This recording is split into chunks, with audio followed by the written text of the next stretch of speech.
હવે બસમાં મુસાફરી કરતા ચેતજો, એક ગઠિયાએ બિસ્કિટ ખવડાવી કરી લાખોની લૂંટ. એક I don't ever slow up, no I don't take shit. I got no love for the fakeness. If you wanna play tough and wanna hate this, I'll always show up.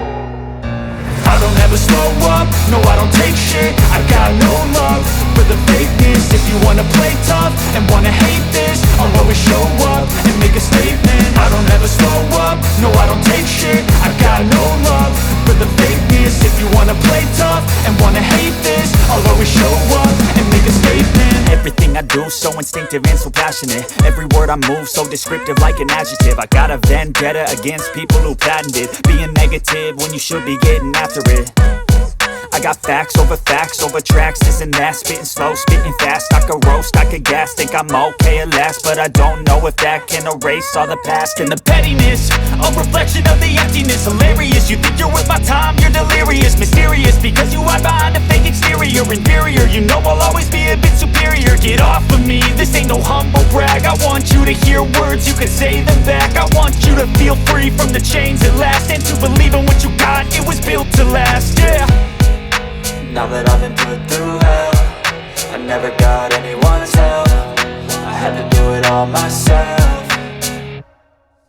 I don't ever slow up, no I don't take shit. I got no love for the fakeness. If you wanna play tough and wanna hate this, I'll always show up and make a statement. I don't ever slow up, no I don't take shit. I got no love for the fakeness. If you wanna play tough and wanna hate this, I'll always show up and make a statement. Gonna learn the consequence of being incompetent. Mental health is confidence, dreams and some honestness. I'm not here to save the day, that's for you to take away. I could play a million mind games, but instead I say something not illogical, something that is topical. Rub it on and watch it go, make yourself unstoppable. Dreams are irresponsible, but they're always possible. If you just believe, you could be so remarkable. Thoughts in my head, a collage and they spread. I'll be great one day, going off of my meds. No I'm not giving up, no I'm not giving in. I will make it to the top, taking off in the wind. I gotta make it, I'm saving every day to taste it. I'm patient, but my mind, it can hardly take it. I'm chasing a dream that I've had for several ages. A vacant, modern kingdom for the taking.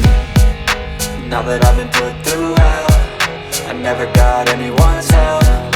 I had to do it all myself. I don't ever slow up, no I don't take shit. I got no love for the fakeness. If you wanna play tough and wanna hate this, I'll always show up and make a statement. I don't ever slow up, no I don't take shit. I got no love for the fakeness. If you wanna play tough and wanna hate this, I'll always show up and make a statement. I don't ever slow up, no I don't take shit. I got no love for the fakeness. If you wanna play tough and wanna hate this, I'll always show up.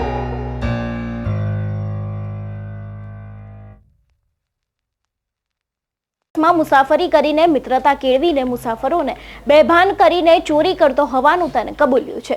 ત્યારે આ મામલે police શું કહી રહી છે તે સાંભળીએ.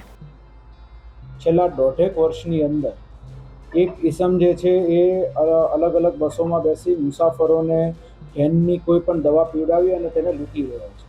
આ બાતમીના આધારે વોચ રાખીને એક ઇસમ જે છે જેનું નામ છે મહેન્દ્રસિંહ હરુભા ચુડાસમા, તેની અટકાયત કરી અને તેની પૂછપરછ શરૂ કરવામાં આવી. પૂછપરછના અંતે તેવું ધ્યાન પર આવ્યું કે ઊંઘની જે ગોળીઓ જે હોય છે તે આ ઇસમ મેડિકલ સ્ટોર ખાતેથી મેળવી તેની પેસ્ટ બનાવી. એ પેસ્ટને બિસ્કિટ ઉપર ચોપડીને ત્યારબાદ જ્યારે એ મુસાફરી કરતા હોય ત્યારે પોતાની બાજુનો જે મુસાફર હોય તેને બિસ્કિટ ખાવા માટે થઈને આપી અને બીજો પણ નાસ્તો કરાવી અને જેવો પેલો વ્યક્તિ જે છે એ ઘેનમાં જતો રહે એટલે એ સાથે જ તેને લૂંટી લેતો હતો. આ સમગ્ર બનાવની અંદર અત્યાર સુધીમાં એવું ધ્યાન પર આવ્યું છે કે 15 જેવી એણે ચોરીઓ કરી છે, આ પ્રમાણે લૂંટ કરી છે અને 6 જેટલા ગુના દાખલ થયેલા છે. જે 6 ગુના રાજકોટ સિટીની અંદર, ભુજ, રાજકોટ ગ્રામ્યમાં અને સુરતની અંદર સરથાણા પોલીસ સ્ટેશનમાં ગુના દાખલ થયેલા છે. તમામ જે નાગરિકો છે તેમની અમારી ખાસ વિનંતી છે કે આપ સૌ લોકો આ બાબતે વિશેષ તકેદારી રાખો. અજાણ્યો વ્યક્તિ જ્યારે આ પ્રમાણે કંઈ ખાવાની વસ્તુ આપે તો એ ન ખાવી જોઈએ. એ જે આપણો નિયમ છે તેનું પાલન કરો. કારણ કે આમાં એવું ધ્યાન પર આવ્યું છે કે 4 થી 5 ઘેનની ટીકડીઓ તેની અંદર મેળવી દેતો હતો એક બિસ્કિટની અંદર, અને તેના કારણે ઘણા વ્યક્તિઓ જે છે એ 48 કલાકે તો અમુક લોકો તો 3-3 દિવસે ભાનમાં આવેલા છે. એટલે તેના કારણે જાનનું જોખમ પણ રહેલું છે, એટલે આ બાબતે વિશેષ તકેદારી રાખવા વિનંતી છે. ક્યાં રૂટ ઉપર આ મોટા ભાગે મુસાફરી કરતો?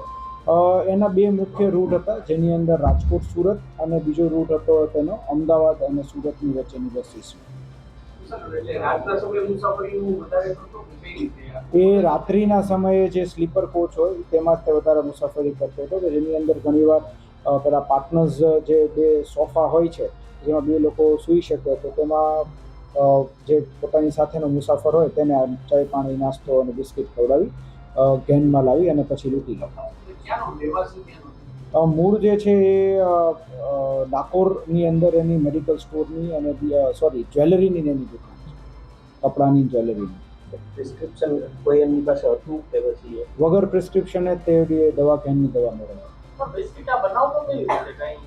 એટલે એ જે છે એ રેગ્યુલર આપણા જે બિસ્કિટ હોય ક્રીમવાળા બિસ્કિટ, એ બિસ્કિટની અંદર એ પેસ્ટ બનાવી નાખતો, આની જે દવા જે છે ઊંઘની દવા એની પેસ્ટ બનાવી નાખતો અને પેસ્ટ એ ક્રીમ ઉપર ચોપડી દેતો અને પછી પાછું બિસ્કિટ બંધ કરી દેતો. અગાઉ પણ આ આરોપી જે છે પકડાયેલો છે. 1997-98ની અંદર પણ એ આવા 3 ગુનામાં પકડાઈ ગયો હતો અને તે સમયે વડોદરા જેલની અંદર એને ખાસો સમય પણ નીકાળેલો છે. મોડસ ઓપરેન્ડી આ છે.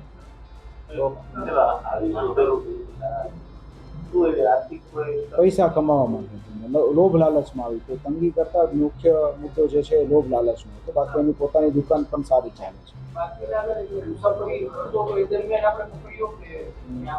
એ અહીંયાથી ગ્રીનલેન્ડ ચોકડીની આસપાસથી બેસવા જતો હતો ત્યારે આવા તો અનેક ગઠિયાઓ ગુજરાતભરમાં ફરી રહ્યા છે, એટલે હવે ચેતવું ખૂબ જ જરૂરી છે. બાકી તમે પણ આનો ભોગ બની શકો છો, કારણ કે આવી જ રીતે ગઠિયાઓ લોકોને લૂંટતા હોય છે. હવે જો તમે બસમાં મુસાફરી કરી રહ્યા છો તો તમારે ચેતવાની ખૂબ જરૂર છે.